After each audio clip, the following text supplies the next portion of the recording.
कौन थे पांडव, उनका जन्म कैसे हुआ तथा उनकी मृत्यु कैसे हुई, अंत समय कैसे बीता, चलिए जानते हैं। सबसे पहले जानते हैं पांचों भाइयों में से सबसे बड़े भाई का नाम था युधिष्ठिर, उनसे छोटे थे भीम, उसके बाद अर्जुन तथा नकुल और सहदेव। इनके पिता कौन थे, चलिए जानते हैं। पांडव राजा पांडु के पुत्र थे। पांडवों की माता महारानी कुंती थी और रानी भद्री थी। पांडवों का नाम उनके पिता राजा पांडु के नाम से पड़ा। कुछ अन्य नाम थे पांडुपुत्र, पांडु के पुत्र, पांडव कुमार युवा पांडव, कौन्तेय कुंती के पुत्र जो कि युधिष्ठिर, भीम और अर्जुन थे, मांद्री के पुत्र नकुल और सहदेव थे। जन्म की कथा। पांडवों के पिता राजा पांडु को मिले श्राप के कारण पांडवों का जन्म देवताओं के आशीर्वाद से हुआ था। वो कौन से देवता थे, किन देवताओं से आशीर्वाद मिला था, वो जानते हैं कि राजा पांडु ने संन्यास लेकर जब वनों में रहना प्रारंभ किया, उस समय की बात है। राजा पांडु ने अमावस्या के दिन ऋषि मुनियों को ब्रह्मा जी की दर्शन के लिए जाते हुए देखा। उन्होंने उन ऋषि मुनियों से स्वयं को साथ ले जाने का आग्रह किया।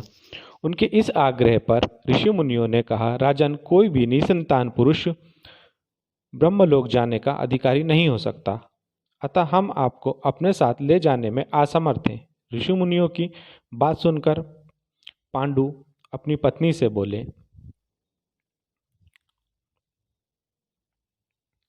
हे कुंती, मेरा जन्म लेना ही व्यर्थ हो रहा है, क्योंकि संतानहीन व्यक्ति पितृ ऋण, ऋषि ऋण, देव ऋण तथा मनुष्य ऋण से मुक्ति नहीं पा सकता। क्या तुम पुत्र प्राप्ति के लिए, संतान प्राप्ति के लिए मेरी सहायता कर सकती हो? इस पे कुंती ने कहा, हे आर्यपुत्र, दुर्वासा ऋषि ने मुझे ऐसा मंत्र प्रदान किया है जिससे मैं किसी भी देवता का आवाहन करके मनोवांछित वस्तु प्राप्त कर सकती हूँ। आप आज्ञा करें, मैं किस देवता को बुलाऊं? इस पर पांडु ने धर्म को आमंत्रित करने का आदेश दिया माता कुंती को। धर्म ने कुंती को पुत्र प्रदान किया जिसका नाम युधिष्ठिर रखा गया। कालांतर में पांडु ने कुंती को पुनः 2 बार वायुदेव तथा इंद्रदेव को आमंत्रित करने की आज्ञा दी। वायुदेव से भीम तथा इंद्र से अर्जुन की प्राप्ति हुई। तत्पश्चात पांडु की आज्ञा से कुंती ने मांद्री को उस मंत्र की दीक्षा दी। मांद्री ने अश्विनी कुमारों को आमंत्रित किया और नकुल तथा सहदेव का जन्म हुआ अश्विनी कुमारों के आशीर्वाद से।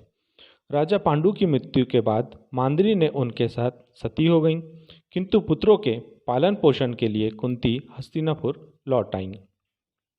वहां रहने वाले ऋषि मुनियों ने पांडवों को राजमहल छोड़कर आ गए। ऋषि मुनि तथा कुंती के कहने पर सभी ने पांडवों को पांडु का पुत्र मान लिया और उनका स्वागत किया। पांडव ने संपूर्ण दिशाओं पर विजय प्राप्त की। युधिष्ठिर राज करने लगे। युधिष्ठिर राजा बन गए। उन्होंने प्रचुर स्वर्ण राशि से परिपूर्ण राजसूय यज्ञ का अनुष्ठान किया। उनका यह वैभव दुर्योधन के लिए असहाय हो उठा। उसके बाद दुर्योधन ने उसने अपने भाई दुशासन और वैभव प्राप्त कर्ण के कहने से शकुनी को साथ ले धूर्त सभा में जुए में प्रवृत्त होकर युधिष्ठिर को, उसके भाइयों द्रौपदी और उनके राज्य को कपट के द्वारा हंसते हंसते जीत लिया। दुर्योधन ने कुरुराज सभा में द्रौपदी का बहुत अपमान किया, उसे निर्वस्त्र करने का प्रयास किया। तब श्री कृष्ण ने उनकी लाज बताई। जुए में परस्पर होकर युधिष्ठिर अपने भाइयों के साथ वन में चले गए। वहां उन्होंने अपनी प्रतिज्ञा के अनुसार 12 वर्ष व्यतीत किए वनवास में। 12 वर्ष पूर्ण होने के बाद, 12 वर्ष बीत जाने के बाद वह विराटनगर में रहे। वहाँ युधिष्ठिर सबसे अपरिचित रहकर कंक नामक ब्राह्मण के रूप में रहने लगे। भीमसेन रसोइया बन रहे थे।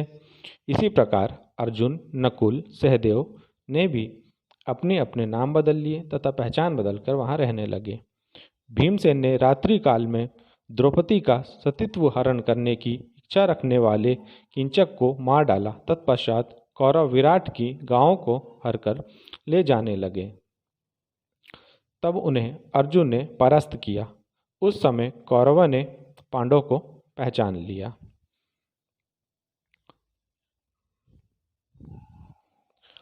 सुभद्रा ने अर्जुन से अभिमन्यु नामक पुत्र को जन्म दिया। उसने राजा विराट ने अपनी कन्या उत्तारा का विवाह किया अभिमन्यु से। सुभद्रा श्री कृष्ण की बहन थी। भगवान श्री कृष्ण दुर्योधन के पास दूध बनकर गए। उन्होंने राजा दुर्योधन से कहा, राजन, तुम युधिष्ठिर को आधा राज्य दे दो, या तो उन्हें 5 गांव ही अर्पित कर दो, नहीं तो उनके साथ युद्ध करो। श्री कृष्ण ने बहुत समझाने की कोशिश की कौरवों को।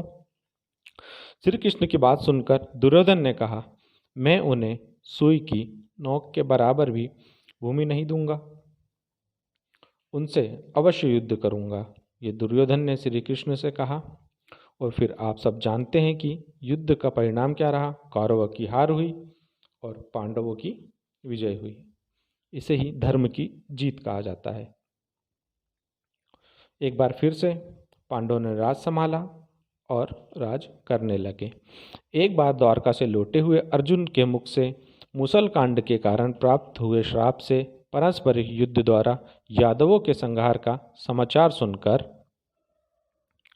युधिष्ठिर ने परीक्षित को राजासन पर बिठाया और स्वयं भाइयों के साथ महाप्रस्थान कर स्वर्गलोक के चले गए। पांडवों की अंतिम यात्रा स्वर्गलोक की थी और वह स्वर्गलोक